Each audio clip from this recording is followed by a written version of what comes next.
All right, ladies and gentlemen, we've got another permutation here. I just want to clarify something. Remember, I told you it was coming up. I believe it was example 3. Combination is example 4, but here gives us, in my opinion, a better idea of what we mean by order matters. For a town parade, you will ride in a float with your soccer team. There are 12 floats in the parade. That number is going to be important. 12 floats in the parade. And their order is chosen at random. Find the probability that your float is first and the float with the school chorus is second. All right. Remember, number 1, your float is the soccer float. So you're 1 out of 12. But it's a little bit more than that, or a little bit different than that here. We need to figure out of all the possibilities, that your float is first and chorus is second. That's a very specific order. Now, as far as order mattering, here's how we know. As soon as we place a float in order, so once we choose, let's say, the basketball team to be on the 4th float, we can't choose the basketball team to be the 7th float. So the idea of order matters is once we've made a choice of something going in a specific spot, it cannot be chosen again. That's the idea of a permutation, and that's the idea of order mattering. Here, we have 12 floats, and each one of them can go first. We're not saying that we are first. We're asking what's the chance we are first. So there are 12 floats. 12 of them can go first. So that means we have 12 factorial options. Now, before you go, why does this work out the way? Remember, the actual formula that we have is we have n, in this case 12, factorial over n minus r factorial. Well, if you work this out, you'd have to know what 0 factorial was. And that's not really going to work out in your favor too well, but understand that it ends up being 1.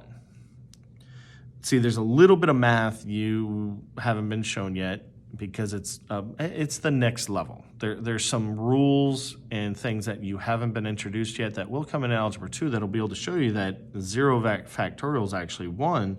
So that means this is 12 factorial over 1, and anything divided by 1 is itself, and that is why we know this is 12 factorial. Now, moving beyond that, that's just kind of a side note as to we are actually doing the same thing. If n and r are the same number, it works out. We're still using that same formula. We just kind of skip to the end because, again, we're not quite ready to calculate 0 factorial other than knowing 0 factorial is 1. We just haven't been taught how or why. So here we have 10p10. Well, same thing. If I worked it out, that would be 10 factorial over 1. Anything over 1 is 10 factorial. So my answer to how many favorable outcomes there are is 10 because there are 10 floats that can go 3rd through 12th.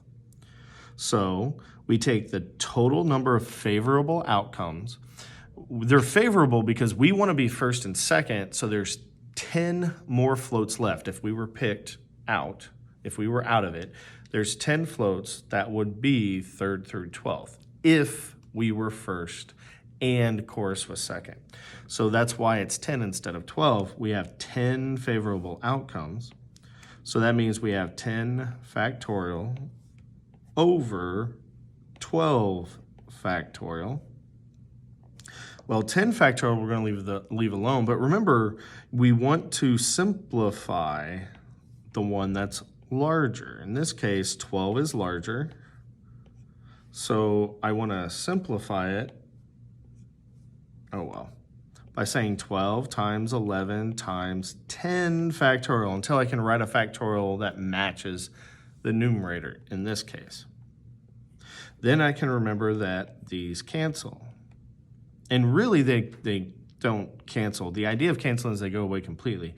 What they do is it means the same thing as 10 factorial divided by 10 factorial. Anything divided by itself is 1. So now in the numerator, I have 1 over 12 times 11. So 12 times 10 is 120 plus 12 would be 132. Now, I could turn this into decimal, I could turn it into percent, but I'm just fine at this point leaving it as a fraction. I have a 1 in 132 chance of my float being first and the chorus float being second.